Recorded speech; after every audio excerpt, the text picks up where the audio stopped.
Saudações a todos! Sejam muito bem-vindos a esta nossa revisão didática e aprofundada de psicologia médica. Para a gente entender de verdade as nuances do comportamento humano e da prática clínica, dominar a dinâmica das redes de apoio é absolutamente essencial. Hoje, a nossa explicação vai desconstruir e analisar rigorosamente o tema do apoio social. Vamos muito além daquela teoria básica, explorando as dimensões funcionais e os modelos práticos de como tudo isso se aplica na saúde real. Bom, vamos mergulhar direto nisso. O nosso roteiro de hoje está dividido em 3 blocos bem estritos. Primeiro, vamos ver o conceito de apoio social.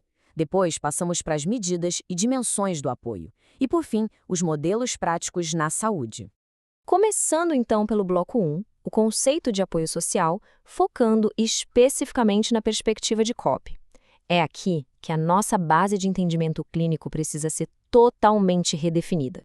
E aqui a gente já tem uma mudança de paradigma daquelas. Para Kolb, o apoio social não tem a ver necessariamente com a ocorrência de uma ação específica ou de um favor físico que alguém faz. O ponto-chave é que o apoio se resume à presença de uma informação que fica disponível para a pessoa que a recebe. Ou seja, é muito mais sobre a comunicação e a percepção daquele apoio do que sobre um ato motor isolado. É literalmente outra forma de enxergar as relações. E Kolb detalha que essa informação precisa pertencer a pelo menos uma de 3 classes estruturais. A primeira é aquela clássica que foca no cuidado e no amor. A segunda envolve estima e valorização. Mas a terceira, essa é super rica para nossa análise clínica. É informação de pertencimento a uma rede de comunicação e de obrigações mútuas. E o que compõe exatamente essa rede? Basicamente envolve compartilhar história do grupo, ter acesso aos bens e habilidades técnicas dos outros membros e, muito importante, a defesa conjunta contra os perigos da vida. É tipo uma engrenagem social perfeita, entende?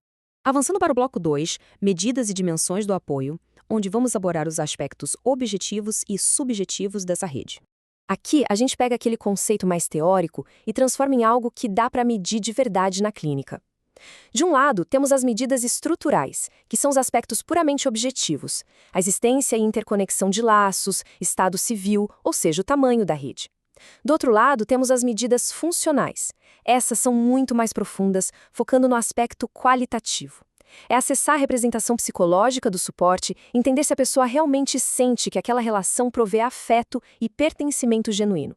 Agora, o que é realmente muito interessante sobre isso é a ressalva clínica. Olha só, não dá para presumir que uma alta densidade estrutural garanta por si só o apoio social. Pensemos no contato com a família, por exemplo. Uma família enorme, super interconectada e com interações diárias pode acabar sendo uma baita fonte de conflito e estresse em vez de ajudar. Ter a estrutura não significa de jeito nenhum que ela vai funcionar como proteção. E é exatamente por isso que a perspectiva de pesquisadores como Dua e seus colegas faz todo o sentido. Para eles, o apoio social tem que ser averiguado estritamente como uma função das relações sociais. São essas funções que vão dar a verdadeira qualidade para os laços estruturais da rede de uma pessoa. Para organizar essa análise funcional de um jeito bem prático, a literatura acadêmica divide o suporte social em 4 dimensões principais, que são essenciais de serem compreendidas na nossa avaliação. A primeira delas é o apoio emocional.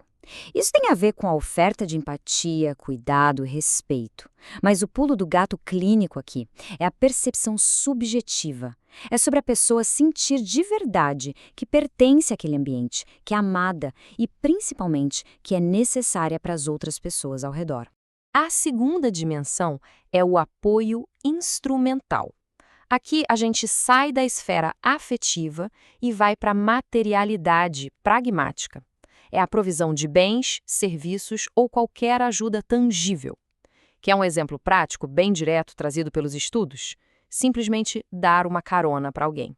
É o suporte físico e material super palpável no dia a dia.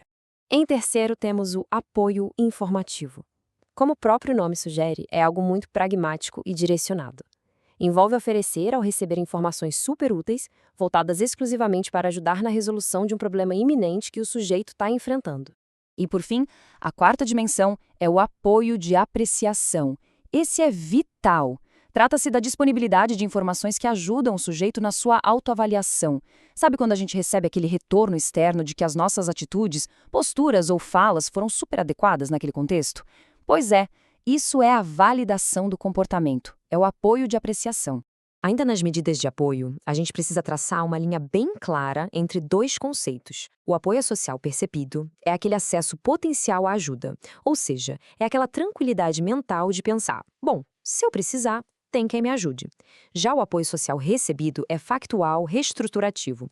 São as ações específicas e concretas de suporte que a pessoa efetivamente relata ter recebido dentro de um determinado espaço de tempo. Vamos agora para o nosso bloco 3.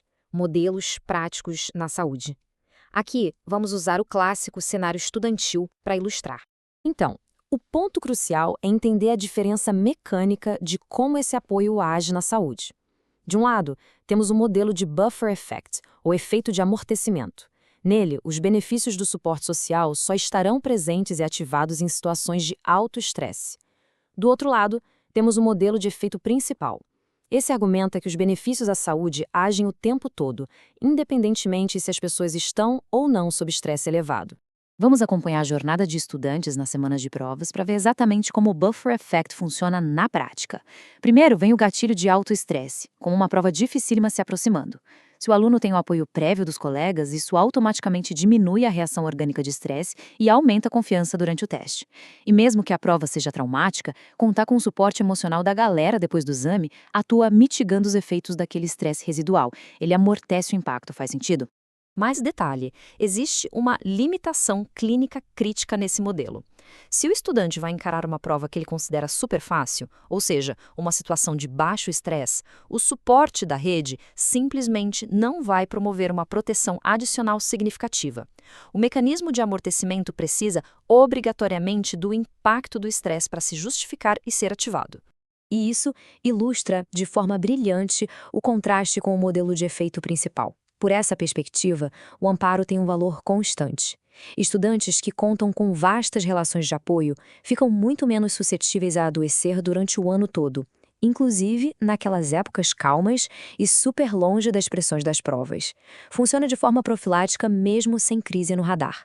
Sintetizando a nossa conclusão científica da literatura analisada, podemos conectar bem as métricas aos modelos. Estudos clínicos que focam na integração social e na quantidade de laços de rede costumam corroborar o efeito principal.